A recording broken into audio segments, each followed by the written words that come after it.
अस्सलाम वालेकुम नाजरीन, मैं अब्दुल जवाद सुमरो हाज़िर हूँ आपके programme behind the news with Abdul Jawad Soomro के साथ। तो आज शुरू करते हैं तज्ज़िये और ख़बरों को। सबसे पहले इमरान खान की कल वाली जो लॉन्ग मार्च की इख्तितामी तकरीर थी उस पर भी तबसरा करेंगे, उसको जो है पोस्टमार्टम करेंगे कि क्या वहाँ सूरत हाल रही।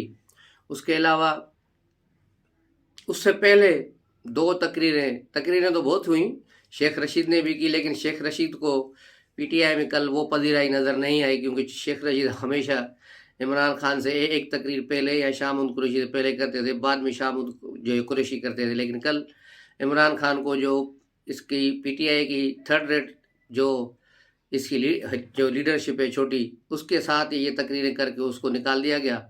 और इसने शेख रशीद ने जो दावा किया था कि मैं बड़ा एक जो रेला लेकर मार्च का लाल हवेली से आऊँगा, वो सारा फेक ही निकला। वहाँ से कोई 150-200 अफराद थे और सारे वो तकरीबन सैनिटरी वर्कर थे। वो टीवी पे भी दिखाया गया कि उनको सैनिटरी वर्कर्स वाली जो जैकेट्स वगैरह होती हैं वो पहनी हुई थी।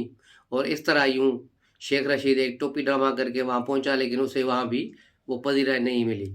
तकरीरों में शहबाज गुल और आज़म सवातीन दोनों की तकरीरों ने का जो है खिताब या जिसको वो मुखातिब थे वो जेएसक्यू थी, जनरल बाजवा थे, आर्मी के अफसरान थे। शहबाज गिल ने बहुत ही घटिया और गंदी तकरीर की। उसको ये भी ख्याल नहीं आया कि जलसे में सैकड़ों खवातीन मौजूद हैं, वो भी सुन रही हैं। वो बार बार कह रहा था मुझे नंगा किया गया, आज़म सवाती को नंगा किया गया, ये मेरे आगे और पीछे क्या देखना चाह रहे थे, पता नहीं क्या क्या और क्या क्या इसने गंद भला वहाँ मचाया। वो आप यूट्यूब पे देख सकते हैं। आज़म सवाती ने भी जनरल बाजवा को, जनरल फैसल को और दूसरों को जो है नाम लेकर जो है उनको उनके खिलाफ बात की, और इस तरह लोगों को जज्बात बढ़ाने की कोशिश की गई। अब इमरान खान ने खुद तो नाम नहीं लिए, लेकिन इनको आगे कर दिया दो बंदों को, तो उस पर भी एक्शन हो गया है। उस पर दोबारा बात आगे जाके बात करते हैं। तो पहले इमरान खान की थोड़ी तकरीर पर बात कर लें। इमरान खान जो अक्टूबर के आखिरी हफ्ते में लॉन्ग मार्च लेके निकला था, वो लॉन्ग मार्च जो लिबर्टी से 5-6 हज़ार लोगों से शुरू हुई, घूमती घुमाती चंद 100 अफराद में पहुंच गई। फिर वजीराबाद ड्रामा हुआ।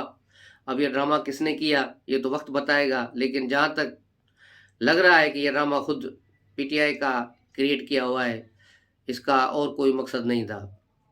नंबर 2, उससे बाद जो ये लॉन्ग मार्च शुरू हुई, जिन लोगों ने इनसे ये लॉन्ग मार्च कराई, उसकी सारी जो टाइमिंग इन्होंने फिक्स की वो लगाएं कि वो आर्मी चीफ की तैनाती के करीब तरीन बताई गई। आपको याद होगा इमरान खान पर जब वजीराबाद इंसिडेंट हुआ, इमरान खान जाके घर सो गया अस्पताल में, तो उसने कहा कि अब लॉन्ग मार्च मुलतवी करते हैं जब तक मैं सेहतयाब हूँ। लेकिन यकायक दूसरे दिन उन्होंने फिर लॉन्ग मार्च शुरू करने का ऐलान कर दिया कि बस अब जुमेरात से लॉन्ग मार्च शुरू करते हैं, और उस पे जो है शामुद कुरैशी उसकी क़यादत करेंगे और इसको चलाते रहेंगे। और यूँ किसी और के कहने पर यूँ लॉन्ग मार्च रिंगनी शुरू हुई, और यूँ थोड़ा चलते चलते चलते ये बहरहाल इन्होंने 26 तारीख को कल जाके रावलपिंडी में पहुँचे, लेकिन उससे पहले ही मामला ख़त्म हो चुके थे, चिड़िया चुग गई खेत। तो इस तरह आर्मी चीफ की तकरारी हो गई और पीछे कुछ भी नहीं बचा। इमरान खान से जिन लोगों ने काम लेना था, जिन्होंने इसे इस्तेमाल किया, वो इसको वहाँ बीच मझंदार में छोड़कर वहाँ से निकल लिए। और यूँ इमरान खान का इंतहाई मायूस कुन तकरीर कर रहा था, मायूस लगा हुआ था, अपनी पुरानी बातें वही चीज़ें दोहराई कि इन्होंने बताया कि ये चोर है, इन्होंने बताया कि ये थे, इन्होंने बताया कि ये थे। भाई तुम बचे हो क्या? 70 साल के हो माशाल्लाह, उसके बावजूद भी तुम कह रहे हो मुझे उन्होंने बताया तो मैंने कहा। यानी तुम्हारे कान में कोई बात कह दो तो तुम उस पर खड़े हो जाते हो, हाँ ये बात हुई है यार, अरब का जो है इन्होंने कर्जा माफ़ किया, इन्होंने ये किया, इन्होंने वो किया, सारी ऐसी फजूल बकवास चलती रही। वही चीज़ें जो पिछले 10-12 सालों से चल रही हैं वही तकरीर में चलती रहीं। इस मायूस कुन तकरीर में हकीकी आज़ादी से जो है रुख मोड़ लिया कि भाई हकीकी आज़ादी पिंडी में लेने आए हो, अब तुम्हारे पास जो बंदे आए हैं उसको भी तो देखो, और अब जाओ اسلام آباد جاؤ یا پنڈی والا جیش کی طرف کہیں تو موو کرو، لیکن کہیں موو نہیں ہوا اور نہیں اس نے کرنا تھا، کیونکہ پی ٹی آئی کی پوزیشن ایسی رہی نہیں۔ پی ٹی آئی کی پوزیشن تو یہ تھی کہ ڈپٹی کمشنر نے اور جو ہے ڈی پی او جو ہے راول پنڈی نے آ کے ان کا اسٹیج اکھاڑ دیا، فیض آباد سے اٹھو یہاں سے بھاگو آگے جاؤ، وہاں سے اٹھا کے پھر ان کو لے گئے شمس آباد، پھر شمس آباد سے آگے رحمان آباد، یوں کرتے کرتے اس کو بہت آگے لے گئے۔ اور فیض آباد پر یہ پہلی بار یہ ہے کہ فیض آباد پہ دھرنا نہیں دے سکے۔ جو فیض آباد پہ دھرنا نہیں دے سکا، جو وہاں جلسہ نہیں کر سکا، وہ اسلام آباد میں کیا گھسے گا؟ اور جب سے یہ راول پنڈی پہنچا، اس نے وہاں سے فضائی جائزہ لیا، ہیلی کاپٹر سے دیکھا تو لوگ تو ہے ہی نہیں، یہ 20-25 ہزار 30 ہزار کے قریب لوگ اس چھوٹی سی شاہراہ پر، تنگ شاہراہ پہ کھڑے تھے، تو لگ رہا تھا کہ بڑا بس سمندر، لاکھوں کا سمندر، لیکن کوئی سمندر نہیں تھا، بس یہ تھا۔ اور باہر ان کی گاڑیاں کھڑی تھی، جو لوگ بغیر لوگوں کے گاڑیاں آئی ہیں، ایک ایک کار میں ایک بندہ بیٹھ کے وہاں پہنچا۔ اور صورتحال ان کی یہ تھی۔ لاہور کی بھی ایک ویڈیو آپ نے دیکھی ہوگی، چودھری اسلم جو سینئر صوبائی وزیر ہیں ان کے، بس میں بندوں کو بٹھا کے بندوں کو گن رہا تھا باقاعدہ، 1 2 3 4 5، یعنی ان کی پوزیشن یہ تھی۔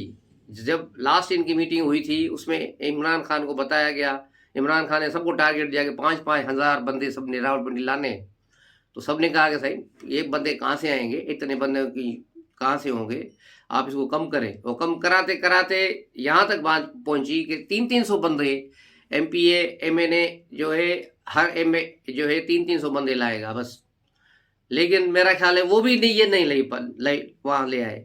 اسد عمر جو اسلام آباد سے ایم این اے ہے، کوئی جلوس نہیں لے کے آیا، کچھ نہیں آیا، خود خالی تھا، آگے بیٹھ گیا، بس یہ ان کی پوزیشن ہے۔ اس کے بعد عمران خان صاحب نے جو تقریر کی اور سب کو، اور جنرل باجوہ پر بھی نام لیے بغیر تنقید کی، اور جنرل فیصل کا بھی نام لیے بغیر تنقید کی کہ انہوں نے مجھے یہ کیا، انہوں نے وہ کیا۔ بھائی تمہیں بنایا ہی انہوں نے۔ عمران پروجیکٹ جو ہے شروع کس نے کیا؟ پرویز کیانی کے زمانے میں، اشفاق پرویز کیانی کے زمانے میں شروع ہوا، اس سے اسٹارٹ تو پہلے ہوا، اسے خد و خال تو جنرل حمید گل نے بنائے تھے۔ اس کے بعد یہ چلا سلسلہ، ہینڈ ٹو ہینڈ چینج آتا ہے، اور یہ آ کے ملا جنرل فیض الاسلام کو، اس سے یہ آیا اس میں شجاع پاشا کے پاس، شجاع پاشا سے پھر یہ آگے آیا، پھر جنرل راحیل اور جنرل باجوہ کے ہاتھ میں۔ لیکن جب جنرل باجوہ نے دیکھا کہ اب صورتحال بالکل بگڑ گئی ہے، کہ ان کے 3 سالوں کے دور میں لوگ عمران خان کو کم، اداروں کو برا بھلا زیادہ کہتے تھے کہ یار یہ سلیکٹر ہیں، کس بندے کو لائے ہیں جس نے تباہی پھیر دی ہے۔ تو اس کے بعد باقاعدہ جو تھنک ٹینک ہے ان کی، انہوں نے سوچا اور فیصلہ کیا، سب کو ملا کے ایک ادارے نے ایک بڑا فیصلہ کیا کہ اب ہم کسی معاملے میں نہیں پڑیں گے پولیٹیکلی میں، یہ جانے ان کا کام جانے، یہ سارے خود آپس میں لڑ مریں، ہمارا کچھ نہ جائے۔ اس لیے فوج 2021 مارچ میں، یعنی 1 سال پہلے عمران گورنمنٹ کے جانے سے پہلے اے پولیٹیکل ہو گئی، اور انہوں نے کہا کہ اب ہمارا سیاست سے کوئی تعلق نہیں۔ اس کا باضابطہ طور پہ عمران خان کو بتا بھی دیا، لیکن عمران خان کو یہ بات شاید سمجھ میں نہیں آئی، لیکن پھر بھی وہ ان کے پیچھے چلے، اور بجٹ بھی پاس نہیں ہو رہا تھا عمران خان کا 2021 کا، تو اس پر پاس کرانے کے لیے آخری بار پھر انہوں نے ان کا سہارا لیا، اور فون کالز گئے ادھر ادھر۔ اس کے بعد ان کی جو ہے بجٹ وغیرہ پاس ہوئی، جس طرح مرحوم عامر لیاقت نے کہا کہ ہم آئے نہیں، ہمیں لایا گیا ہے، تو اسی طرح بہت سارے ایم این اے، سینیٹر، سارے جو لوگ ہیں جو کسی اور کی طرف سے ہانکے جاتے ہیں، ان کو یہاں ہانک کر یہاں لایا گیا۔ تو عمران خان بھی اسی طرح سے اپنی پارٹی کو چلا رہے تھے، ان کے اشاروں پہ، اس کو خود کچھ پتہ نہیں ہوتا تھا۔ یہ آتا تھا 12 بجے کے بعد آیا، یوٹیوبر سے میٹنگ، سوشل میڈیا کے دیگر لوگوں سے میٹنگ، ان کو نیا ٹارگیٹ سیٹ کر کے دینا کہ آج شہباز شریف کو، آصف زرداری کو، آج فلاں کو ٹارگیٹ کرنا ہے، اس نے یہ گالیاں دینی ہے، باقاعدہ گالیاں تک ان کو بتاتا تھا کہ اس کو اس کا اس طرح کہو، اس کو اس طرح کہو، کیونکہ آپ نے خود دیکھا ہوگا کہ اس کے جلسوں پر، اس کے اسٹیجز پر یہ خود ہی کتنا ان لوگوں کے خلاف گھٹیا اور گندی زبان استعمال کرتا ہے۔ اور میں نے نہیں دیکھا کہ آصف زرداری نے کبھی یا شہباز شریف نے اس کو اس طرح بات کی ہو۔ ہمیشہ شہباز شریف نے اس کو نیازی صاحب کہہ کے پکارا ہے، لیکن یہ ہاں ان کو بوٹ پالشیا، یہ وہ، زرداری بیماری، پتہ نہیں کیا کیا وہاں کہتا رہتا ہے، اور مولانا فضل الرحمان کو ڈیزل، یہ وہ، اس قسم کی الزامات، اس قسم کی چیزیں टॉप लीडरशिप के मुंह से अच्छी नहीं लगती। कारकुन हो, वर्कर हो, निचले दर्जे के या 2 नंबर 3 नंबर के जो लीडरशिप है वो कुछ ऐसी बातें करे तो हो सकता है, कर सकते हैं, लेकिन ऐसा कुछ नहीं होता। लेकिन कल इमरान खान बिल्कुल बेबस, बेसहारा, मजबूर और लाचार लगे कि उसका कोई वाली वारिस नहीं था, ऐसे ही बैठा हुआ था। और जो उसने तकरीर की, मायूस कुन तकरीर, आखिर में अब कुछ भी नहीं था तो क्या कहे, खुद ही उसने कहा कि मेरे पास और कुछ नहीं है, अब मैं क्या करूं, अब मेरे पास एक ही रास्ता है कि मैं सुबह ही असेंबलियों जहाँ जाए असेंबलियों में हमें वहाँ से निकल जाए। लेकिन इमरान खान मेरा नहीं ख्याल कि इसमें कामयाब होंगे। अगर इमरान खान ने इस फैसले पे अमल किया तो पीटीआई यकीनन टूट जाएगी। पीटीआई 2-3 धड़ों में बढ़ जाएगी और कुछ लोग गवर्नमेंट के साथ मिल जाएंगे, पेट्रियाट ग्रुप बन जाएगा या फॉरवर्ड ब्लॉक बन जाएगा, जो केपीके में सुना है आज ही मना उस पर अमल दरामद भी शुरू हो गया है। एक इंजीनियर हैं कोई जो पहले ही पीटीआई से भागी थे, एमपीए, उसने बताया है कि अब यहाँ केपीके में बाकायदा एक ग्रुप बन रहा है। इस तरह पंजाब में भी ये सूरत हाल है। रात मोहन सलाई ने ट्यूनस से, स्पेन से तो एक मैसेज ठोक दिया ट्वीट पे कि मैं अपने वायदे पर कायम हूँ और हम जब इमरान खान कहेगा मैं हुकूमत असेंबली तोड़ दूंगा। भाई तेरे पास क्या अख्तियार है तू असेंबली तोड़ेगा? तू पहले अपने बाप से सलाह मशवरा कर। परवेज़ ने बिल्कुल ही मना कर दिया कि ऐसा कुछ नहीं हो सकता, असेंबली नहीं टूटेगी और मैं रिज़ाइन भी नहीं दूंगा। तो इसका मतलब यही है कि सूरत हाल बहुत मुश्किल है इमरान खान के लिए।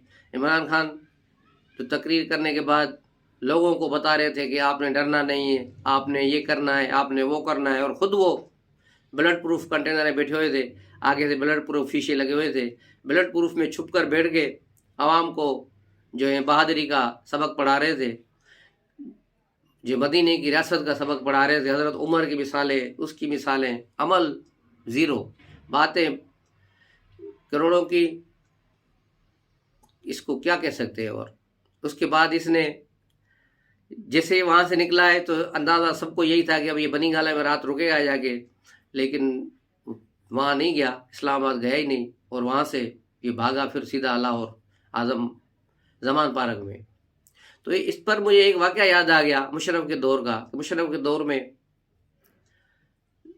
जब मुशर्रफ सदर था तो उसने चकशदाद में एक फार्म हाउस ख़रीदा था और उसकी तज़ीन आराइश पे पता नहीं कितना खर्चा हुआ था, एक स्कैंडल भी बना था।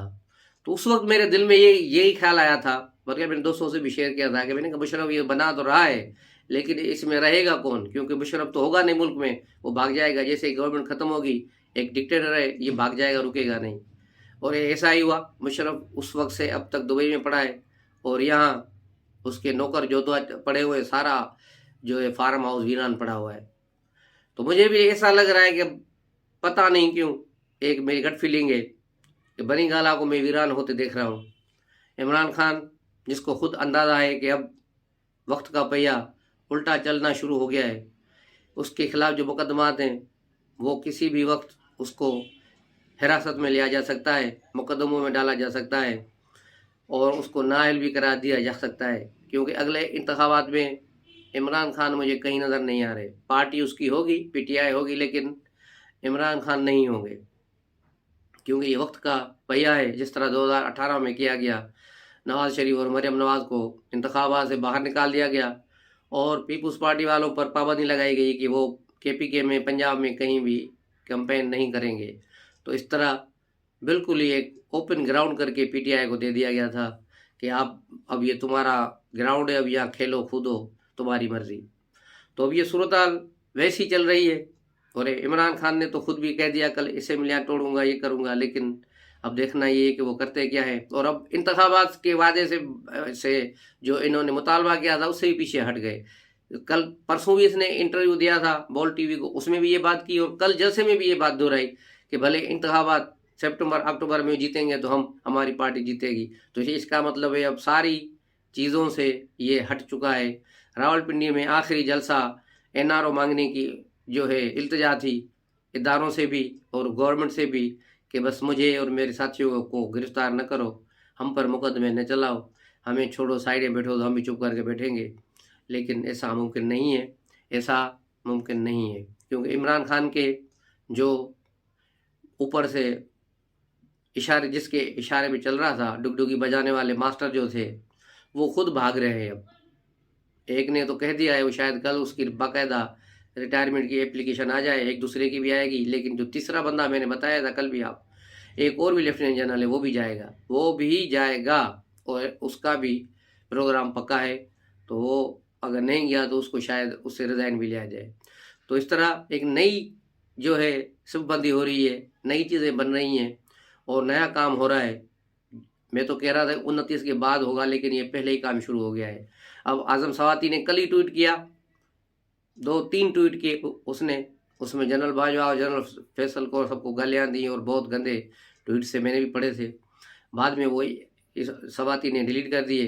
फिर जलसे में जो इसने तकरीर की, उन सारी वजह से रात को इसको फिर गिरफ्तार कर लिया गया है और आज इसे मजिस्ट्रेट के सामने पेश भी किया गया, जहां इसके वकील बाबर अवान पेश हुए। अब बाबर अवान जिसका वकील हो, उसका बचना मेरे ख्याल में होता ही नहीं। एक ये और एक फैसल चौधरी, ये दोनों वकील ऐसे हैं कि अपने ही क्लाइंट को मरवा के छोड़ते हैं।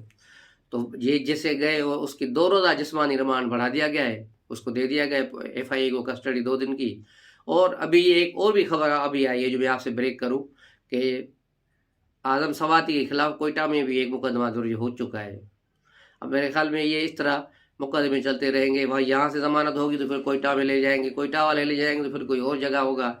और अब आज़म सवाती का बाहर आना फ़िलहाल नज़र नहीं आ रहा। और हो सकता है शहबाज गिल को भी एक बार फिर हवा खानी पड़े, क्योंकि रात कल जो उसने बकवास की है वो उसके बाद मुमकिन नहीं है कि वो बाहर रहे। उसके बाद से PTI के सफ़ों में खलबली मच गई है।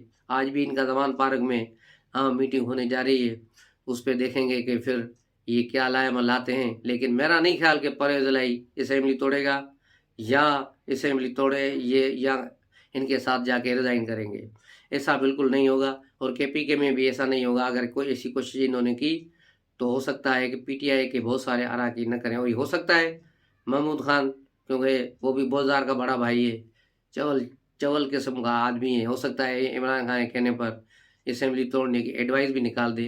तो उसका सर तोड़ करने के लिए वहाँ की अपोजिशन पार्टियों ने अदम एतमाद लाने के लिए प्रोग्राम बनाया है। और आज ही उनकी भी मीटिंग होने वाली है शाम को, जहाँ अपोजिशन पार्टियाँ असेंबली में हैं, ANP और peoples party, JUIF, Jamaat Islami, और ये सब जो है वहाँ पर मिलकर वहाँ ये काम करेंगे। और दूसरी खबर जो थी इमरान खान का जो शोशे है कि भाई पाकिस्तान डिफ़ॉल्ट की तरफ जा रहा है। कल तो कहा कि पाकिस्तान डिफ़ॉल्ट 100% से ऊपर चला गया है। भाई अगर 100% से ऊपर चला जाता तो पाकिस्तान डिफ़ॉल्ट कर चुका होता, लेकिन ऐसी कोई गुंजाइश नहीं है। अब ये ब्लूमबर्ग जो बहुत बड़ा इकोनॉमिकल इदारा है, TV चैनल भी है, न्यूज़पेपर भी है और एक एजेंसी है, सर्वे एजेंसी भी करते हैं, उन्होंने भी कहा है कि पाकिस्तान को डिफ़ॉल्ट का कोई ख़तरा नहीं है। उन्होंने भी वही बात दोहराई जो मैंने 2-3 दिन पहले भी आपको बताई थी कि जिस मुल्क का कोई बॉन्ड्स वगैरह जो सिविक बॉन्ड इस तरह होते हैं उस पर वो जो है अप्लाई होता है, उसमें बताया जाता है कि इस बॉन्ड की वजह से इसका डिफ़ॉल्ट रेशो क्या होगा। तो उससे मुल्क की इकानमी का, मुल्क के दीगर चीज़ों का कोई ताल्लुक नहीं है, इससे कोई चीज़ें महंगी नहीं हो रही। आपने देखे इमरान खान के इसके नए आर्मी चीफ की तकरार के बाद स्टॉक मार्केट ऊपर चली गई और उसमें मुस्बत रुझान रहा है और डॉलर्स में भी कमी आई है। और उम्मीद यही है कि इमरान खान की इस जो लॉन्ग मार्च की नाकामी के बाद जो कल का इसका नाकाम शो हुआ है और ये अब जाके छुप के बैठ गया जमान पार्क में, तो उम्मीद यही है कि अब चीज़ें बेहतरी की तरफ जाएंगी और अब थोड़ा मामला तेज़ी से आगे निकलने की कोशिश करेंगे। अब आते हैं नवाज शरीफ की तरफ। तो नवाज शरीफ के केसेस का भी जायज़ा लिया जा रहा है कि नवाज शरीफ को जिस केस में ताहयात डिफ़ॉल्ट किया गया था उस केस में उसको 5 साल के लिए डिफ़ॉल्ट में लाया जाए, क्योंकि ताहयात नाअहली आइन में कहीं भी तशरीह नहीं, ये तो जनरल इसने चीफ जस्टिस जो साकिब निसारा उसने पैदा की थी, तो ये है ही नहीं। तो इसको भी 5 साल में किया जाएगा। इसका मतलब है अगले इंतखाबात में नवाज शरीफ हिस्सा ले सकेंगे, क्योंकि ये राह हमवार हो गई है फैसल वाडा के केस में, क्योंकि फैसल वाडा को ताहयात नाअहल किया गया था। उसी केस का फैसला जो है अभी बंदयाल ग्रुप ने दिया, तो उन्होंने इसको ताहयात नाअहली ख़त्म करके इस पीरियड के लिए यानी 5 साल के लिए सिर्फ उसको नाअहल करार दिया है और वो नाअहल हो गए। इस तरह जहांगीर तरीन और इमरान अपना नवाज शरीफ दोनों की लिए राह हमवार हो रही है कि वो عدالتوں سے رجوع کریں گے اور اپنے کیسز سے نکلیں گے. اور یہی بتایا جا رہا ہے پی ایم ایل نون کے ذرائع یہی کہہ رہے ہیں کہ نواز شریف دسمبر تک پاکستان آ جائیں گے، اور ہو سکتا ہے دسمبر میں وہ آ جائیں، لیکن میرا اندازہ ہے کہ وہ اگلے انتخابات سے کچھ 1-2 مہینہ پہلے آئیں گے، اس سے پہلے وہ نہیں آئیں گے. اس کے علاوہ اعظم سواتی کی بات ہو گئی. اب یہ صورتحال آپ نے دیکھی، کل کے جلسے دیکھے، اندازے لگائے، لوگوں نے مختلف اندازے لگائے، کسی نے 25 لاکھ، کسی نے 10 لاکھ، کسی نے 20 لاکھ، یہ بناتے رہے. لیکن اصل حقیقت یہی ہے کہ لوگ 30 سے 40 ہزار کے اندر ہی تھے، اس سے زیادہ نہیں تھے، کیونکہ بہت کنجسٹڈ جگہ ہے. اب اگر شمس آباد اور رحمان آباد کا درمیان کا فاصلہ بھی ناپیں تو یہ 5-6 کلومیٹر بنتا ہے، جس کو بھی آدھا سے زیادہ کنٹینر لگایا گیا، بند کیا گیا تھا. صرف 6 روڈ پہ اسٹیج بنایا گیا اور نیچے لوگ تھے سامنے جو نظر آ رہے تھے اس بھیڑ میں. اور جو بڑی بدمزگی ہوئی، عورتوں کے اوپر چڑھے ہوئے تھے، کئی عورتوں نے لوگوں کو تھپڑ مارے، کوئی جو ہے کارکن کرسیاں اٹھا کر لے جا رہے تھے، جو جیو پہ بھی دکھایا گیا، اور یہ سارے سلسلے ہوئے. ابھی جو صورتحال ہو رہی ہے جو تیزی سے بدل رہی ہے، خاص طور پی ٹی آئی کے لیے، اور پی ٹی آئی کے رہنما اور جو ہے کارکن مایوس ہو رہے ہیں. رات بھی جس وقت عمران خان یہ اعلان کر رہے تھے کہ ہم اسمبلی سے نکل رہے ہیں، تو سابق گورنر کے پی کے شاہ فرمان ان کے تھوڑا سائڈ میں بیٹھے ہوئے ہیں، تو وہ ان کے چہرے کی طرف بڑے دیکھ رہے ہیں. کس طرح دیکھ رہے ہیں یہ آپ ویڈیو دیکھ لیں بھلے کہ وہ کس طرح دیکھ رہے ہیں. اور میرے خیال میں دل میں اس کو کہتے ہوں گے یہ کس پاگل سے پھنس گئے، اب یہ نئی مصیبت کھڑی کر رہا ہے. تو یہ اب دیکھنا ہے کہ کیا اور نئی صورتحال جیسی ہوگی انشاءاللہ آپ کو ہم بتائیں گے. جانے سے پہلے آپ سے پھر وہی ریکویسٹ کہ اس چینل کو سبسکرائب کریں، دوستوں کے ساتھ شیئر کریں. السلام علیکم.